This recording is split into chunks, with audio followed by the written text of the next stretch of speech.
Hey everybody, I'm Steve. I'm a grateful member of Alcoholics Anonymous. Hi, Steve. Hey everybody. Okay, this last year has actually went by really quick. I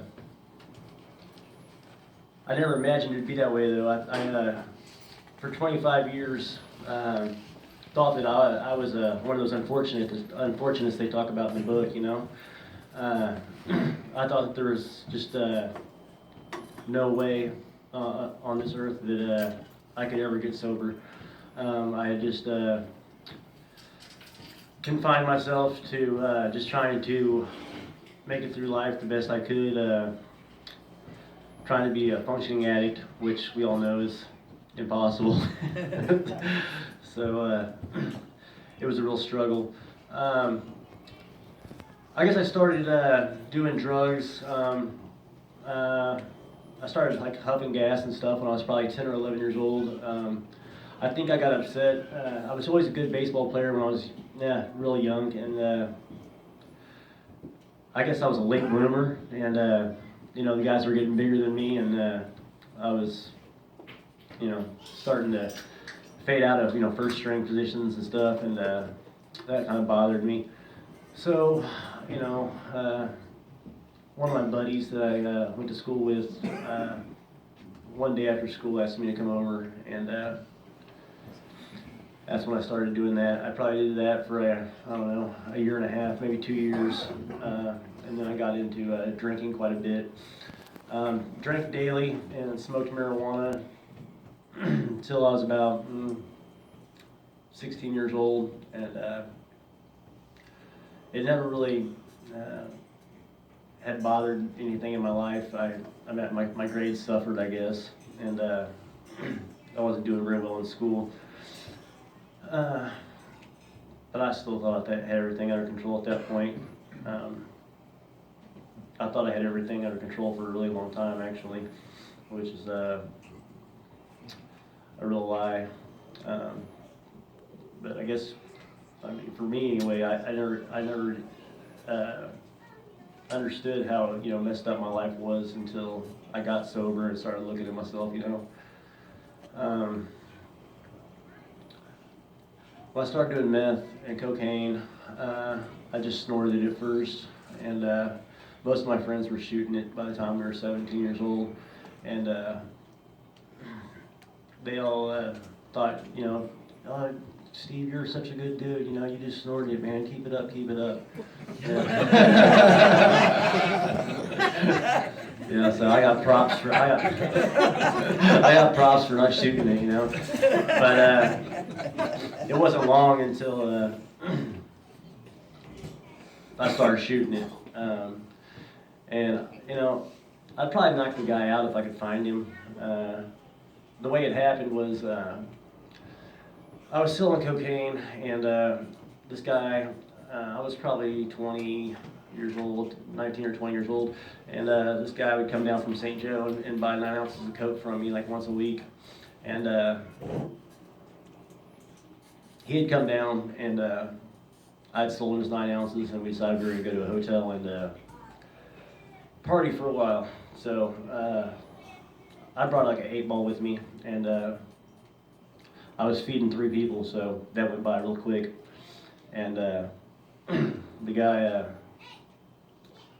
I'd asked him, I was like, hey man, can you give me another ball to take care of me the rest of the night? So, and then on the way back out of town to St. Joe, we can stop by my apartment, and I'll get you back.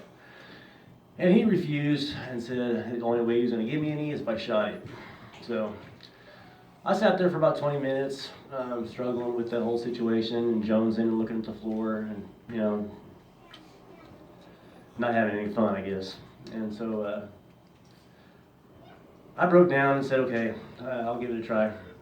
And from there on, it was like 20 years of living hell. And I don't know what that guy was thinking, you know. He was probably 40 years old, and by the time I was 40, there was no way that I was going to give a 20-year-old kid a shot of anything, you know. I'd already seen how bad it destroyed a lot of people's lives. I lost my two best friends to drugs, and I was about to lose my best friend of all, Leslie, because she had since a year before I did start getting sober, and I thought that she was the issue, you know, because yeah, I thought that if she got sober, everything was gonna be cool, you know. Because I didn't have any issues. It was her that was getting us kicked out of hotels, and it was her that was doing this, it was her that was doing that. So I thought whenever she did get sober, I was like, all right, man, this is gonna be great. Everything's gonna be good. I can continue to use drugs, and things are gonna pan out for us now. But that's not what happened at all. I continued to suffer, and at that point,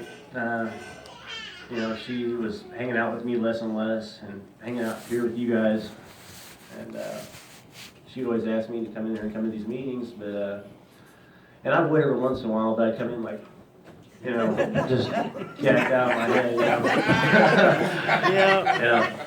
And if looks could kill, I remember one night we were sitting here in the bullpen having a meeting, and I know some of you guys know Leah, and she gave me the look of, I know you're high as hell, I wanted to leave so bad right then.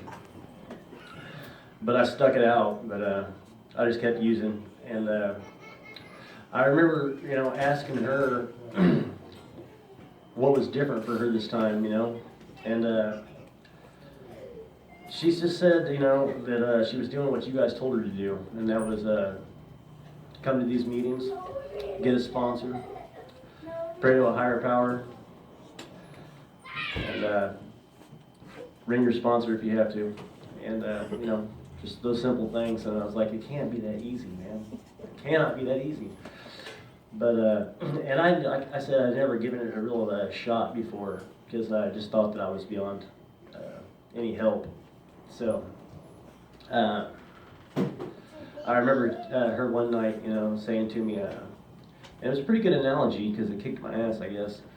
She said that she felt like she was driving in a car down the highway, and she kept looking in her rear view, and I was slipping back and further back and further back. And one day she was going to look in the rear view mirror, and I wasn't going to be there. So at that point, I decided I was going to give it another shot. So I went to rehab for the 6th time, and stayed there for about 20 days. And I made a huge mistake. I told all my counselors up at Valley Hope that I had made my choice, and I was going to choose heroin, meth, and alcohol over my kids and over my wife and my family. And I left there and went straight to my drug dealer's house, and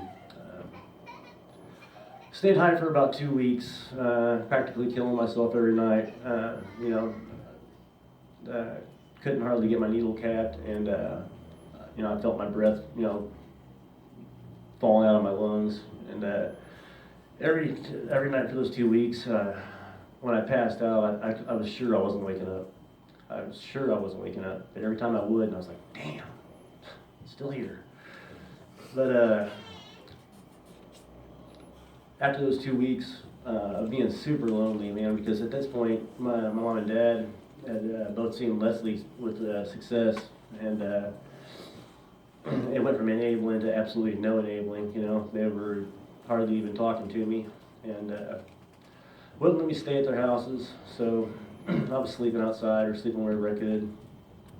Drug houses, around a bunch of people I didn't even know, because by this time, like I said, my two best friends had died that I used with, and so I was hanging around a bunch of people that I hardly knew, and I was just really lonely. I wanted my girlfriend back, I wanted my family back, but I knew there was only one way to do that. So at the end of those 2 weeks, I decided that I was going to try to go back to rehab again. And so I went back to rehab, and got back in there and decided I was going to do those 5 things that Leslie said to do. I was going to get a sponsor, I was going to get to meetings, half hour early, stay a half hour late, and just get a support system that could help me, because I knew at this point I couldn't do it alone. I started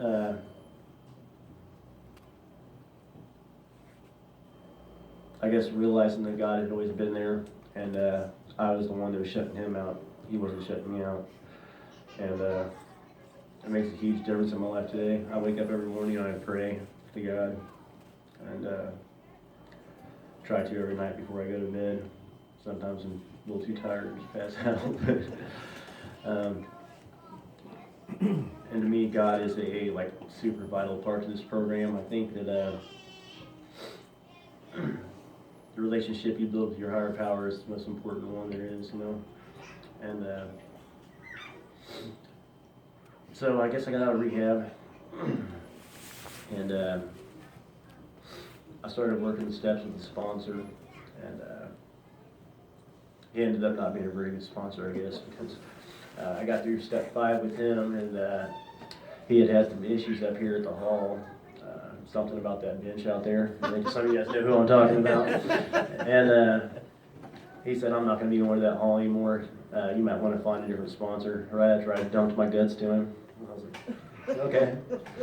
But I'm super glad that happened. It's another thing that I think God played a hand in, because I picked up a terrific sponsor who has worked the steps thoroughly with me. The first sponsor I had, it was kind of funny, you know. I said, all right, I'm ready to work these steps, man. And he's like, okay, do you go to church? I'm like, yeah, I go to church. He goes, there's 1, 2, and 3. I was like, what the fuck? Okay. But, yeah, so I'm glad he's out of the equation. And I have a terrific sponsor who comes up here and meets me every week. And we work through the steps together. And getting ready to come up on dreaded 7 and 8, but you know, I'll get through it, and I'll be a better person for it, and that's a fact, and I know it. I've seen it work in everybody's lives up here, and I know it'll work in mine. I used to drive by up here, high as hell, and see all you guys sitting out here and be like, freaking suckers, dude, you know? What a bunch of losers, you know, they can't control their shit. Little would I know, I was the fucking loser driving by. You guys all had shit. But I think that's about all I really have. I'm doing really good, and my kids and my family are here, and they support me, and I love them for that. That's all I got. Thanks. Thanks, Dave.